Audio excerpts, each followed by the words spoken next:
ஏய் சொன்னா நமக்கு எதுவும் டிஸ்கவுண்ட் இல்லையா? போய் உங்க அம்மா கிட்ட கேள்றா பிச்சைக்கார பாயல.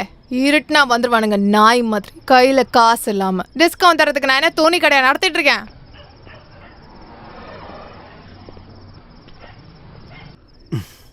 ஹலோ. அடக்கடவுளே, நான் பாக்குறதுலாம் உண்மைதானா? காரை நிறுத்தினவுடனே ஏதோ காத்து வாங்க தான் இறங்குறீங்கன்னு நினைச்சேன்.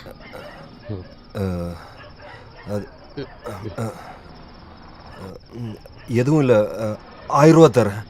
அடக்கடவுளே, எல்சா கிட்ட 1000 ரூபாயா? சார், உங்களை மாதிரி ஆளுங்க என்கிட்ட வேலை பேசலாமா? 4 பேர் கேட்டா உங்களை என்னன்னு நினைப்பாங்க. இல்லை, நான் அது என்னடி நீ எப்போ பார்த்தாலும் பிஸியாகவே இருக்க? உன் மொபைலை எங்கே போட்டு பூட்டி வச்சிருக்க? பிரான்சிஸ் வாழணும்லடா. என்ன எல்சா, உன் ரேஞ்சே மாறி போச்சு. பெரிய பெரிய ஆள் கூட எல்லாம் பிஸ்னஸ் பண்ணுற. நானும் வாழ்க்கையில் நல்ல சாப்பாடு சாப்பிடணும்ல. சரி, சீக்கிரமா மெட்ரோவில் ரூம் எடுத்துருக்கிறேன், உடனே போகலாம். அது எப்படி இப்போ முடியும்? நீ போ, இதை முடிச்சுட்டு நான் ராஜுவோட ஆட்டோ எடுத்துட்டு அங்கே வரேன். நீ என்னடி பேசிகிட்டு இருக்க? உனக்காக ஒரு பாட்டில் ராஜா விஸ்கி, பீஃப் பிரியாணி எல்லாம் வாங்கி வச்சுருக்கேன். இப்போ எப்படிரா? சார், ஒரு 5 நிமிஷம் வெயிட் பண்ணுறீங்களா? நான் போய் முதல்ல இந்த வேலையை முடிச்சுட்டு வரேன்.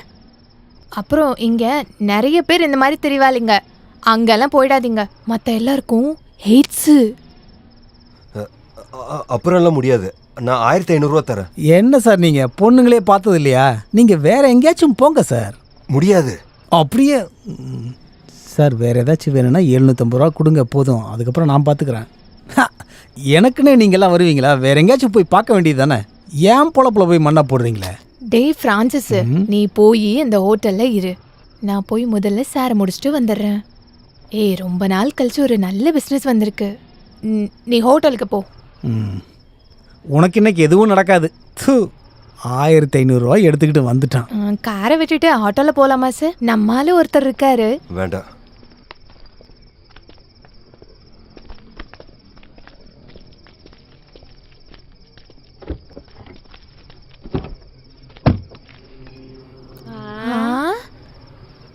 இது யாரு சார்?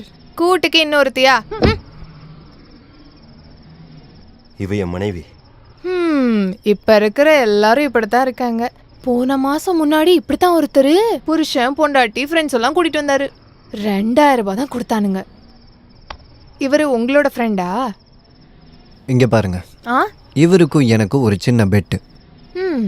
இவரு கூப்பிட்டா பொண்ணுங்க வருவாங்கன்னு நானு, வரமாட்டாங்கன்னு இவரு. பெட்ல தோத்துட்டாரு. என்ன பார்த்தா ரம்மில இருக்க ஜோக்கர் மாதிரியே தெரியுது. அந்த பிரான்சிஸ் கூடவே போயிருக்கலாம். வேணா சார், எல்சா உழைக்காம கூலி வாங்க மாட்டா. இது கூலி இல்லை, ஏன் சந்தோஷத்துக்கு. நீங்களும் சந்தோஷத்தை இப்படிதான் காட்டுவீங்களா? சில பேர் இருக்கானுங்களே. நான் வரட்டா சார், பார்க்கலாம்.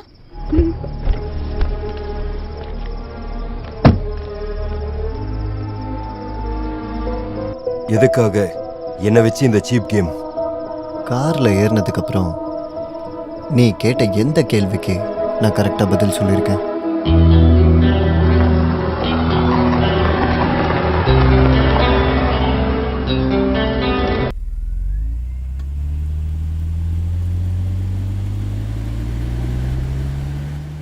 நம்ம எங்க போறோம்னு உங்களுக்கு தெரியுமா? ஒரு வைல்ட் கெஸ். எங்க குழந்தைய ஒரு தடவை பார்க்க முடியுமா? அவகிட்ட நாங்க கொஞ்சம் பேசணும். ஒரு வாட்டியாச்சும் அவளோட குரலை கேட்கணும். நீ சொல்ற எதுவா இருந்தாலும் செய்யற, என்ன நம்பு. தனக்கு தானே பொய் சொல்லிக்கிட்டு வாழ்றது தான் இந்த மனுஷனுடைய வாழ்க்கை. அப்புறம் எல்லா பயணமும் முடிகிற இடத்துக்கு.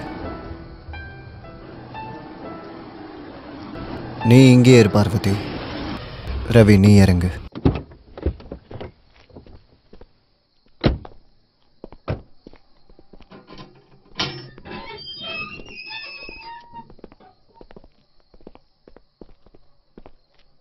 நேத்து நீ ஒருத்தரை பார்க்கணுன்னு கிளம்புன. உன்னோட பாஸ் உள்ளதான் இருக்காரு. இங்க முடிச்சுக்கலாம். இன்னைக்கு உனக்கு ஆரம்பிச்ச இந்த கெட்ட நேரத்தை நீ நினைச்சா இந்த கதை இங்கேயே முடிஞ்சிடும். ஃபினிஷிங். நீ என்ன சொல்ற? நானா கொல்லணுமா?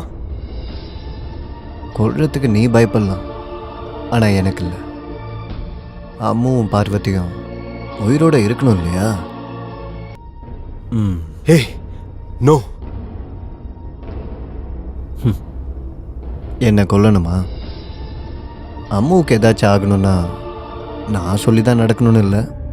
என் கூட இருக்கிறது பியாட்ரிஸ் மட்டும் இல்லை, அது உனக்கு நல்லா தெரியும்னு நினைக்கிறேன். உனக்கும் ஒரு குடும்பம் இருக்குல்ல, அம்மா அப்பா தங்கச்சி, அப்புறம் ஏன்டா இப்படி? என் டார்கெட்டுக்கு முன்னாடி எதுவும் இல்லை, நீ இப்போ சொன்ன எதுவும்.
தேவி, Oh, Ravi, you scared me.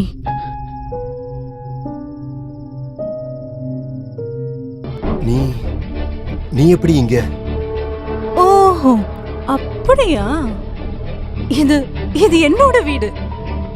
அது நான் தானே கேட்கணும். நீங்க எப்படி இந்த வீடு கண்டுபிடிச்சீங்க? ஓ, அந்த மெசேஜ் அது வந்துடுச்சா? எந்த மெசேஜ்? என்ன ரவி, இன்னைக்கு காலைல கால் பண்ணி என்னெல்லாம் சொன்னீங்க? எனக்கு கால் பண்ணி பாசன் சொன்னீங்க, பார்வதிக்கு உடம்பு சரியில்லை. இல்ல வருவேன், கொஞ்சம் லேட் ஆகும். பார்வதிக்கு உடம்பு சரியில்லை அப்படி நீங்க தானே சொன்னீங்க. எனக்கு தோணுச்சு சம்திங் வாஸ் பேக்கிங் யூ. கொஞ்ச நேரம் கழிச்சு தான் இந்த வீட்டு அட்ரஸை மெசேஜ் பண்ணேன்.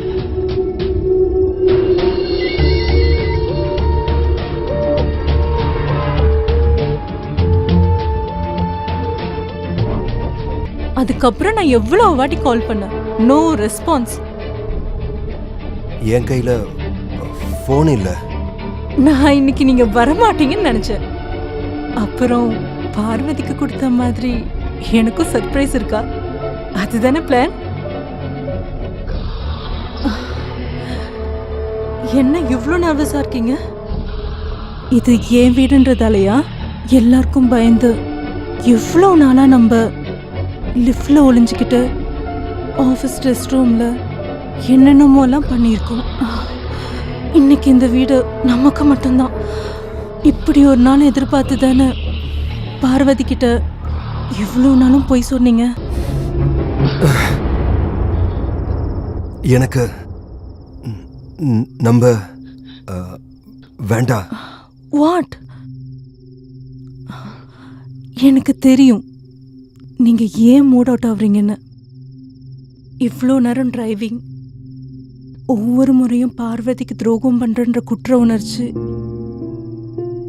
எனக்கு குற்ற உணர்ச்சி இருக்காதா?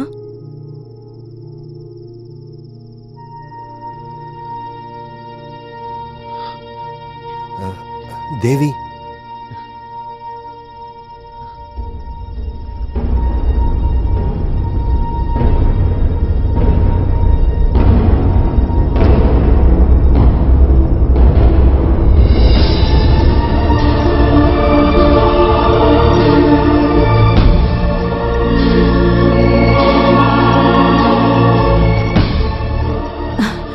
இது வரைக்கும் பார்த்தது இல்லையா? என் பேர் பின்னாடி இருக்க சர்நேம் என் ஹஸ்பண்ட் வெங்கடேஷ். இப்போ அவரு நான் தான் சொன்னல, காலையில தான் டெல்லி போனாரு. இல்லைன்னா நம்ம எப்படி இங்க? யோசிச்சு பாருங்க ரவி.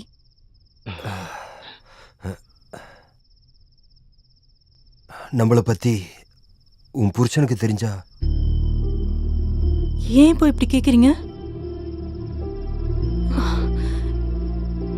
என்னால அதை யோசிச்சு கூட பார்க்க முடியல. என் அம்பி உடைஞ்சு போயிடுவாரு. இப்ப எதுக்கு அதை பத்தி பேசுறீங்க? அவருக்கு எல்லாம் தெரியும். வாட்?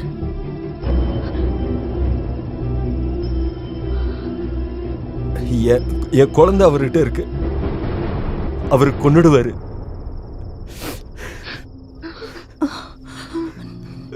நோ.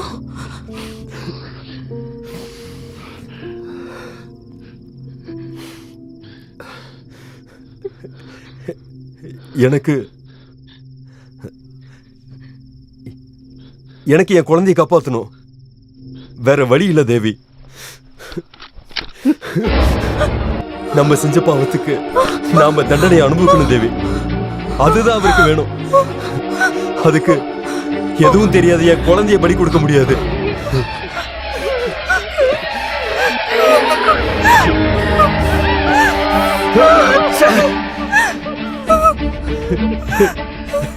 உனக்கு வேற வழி இல்ல ரவி.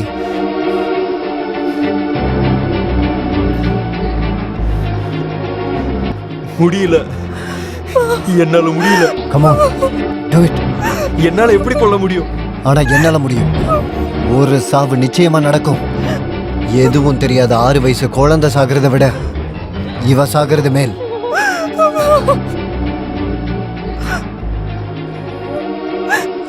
முடியாது. Do it now. No. Ravi, no. No, Ravi. Please.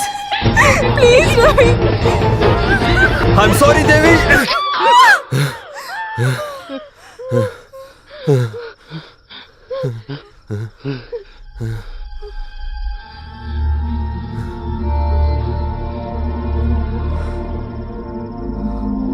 பாத்தியா, இவன் எந்த அளவுக்கு உன்னை விரும்புறான்னு பாத்தியா?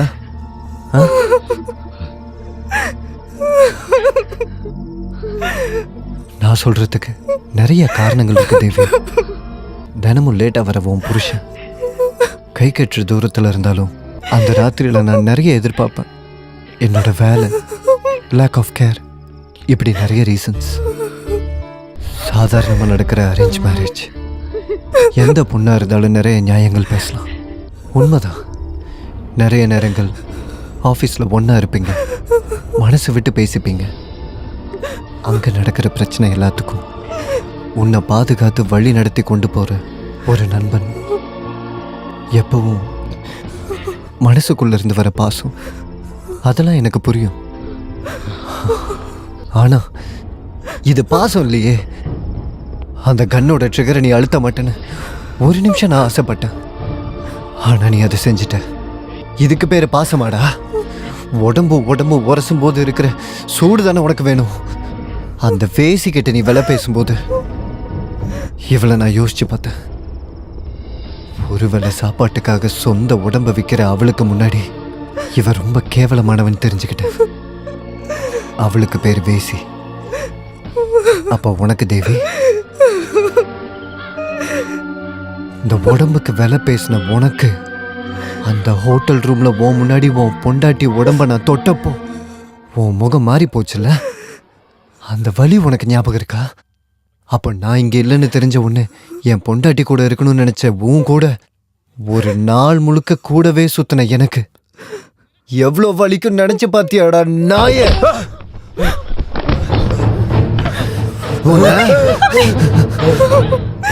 அம்பி,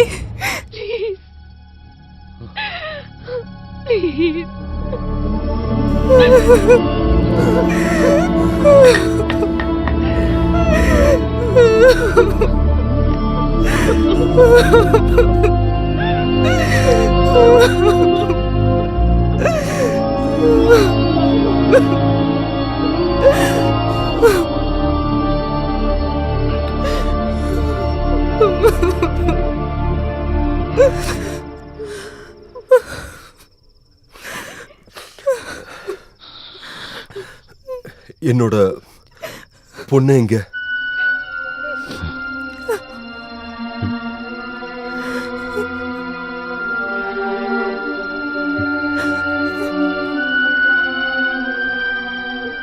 சேஃபாக இருக்கா உங்கள் வீட்லேயே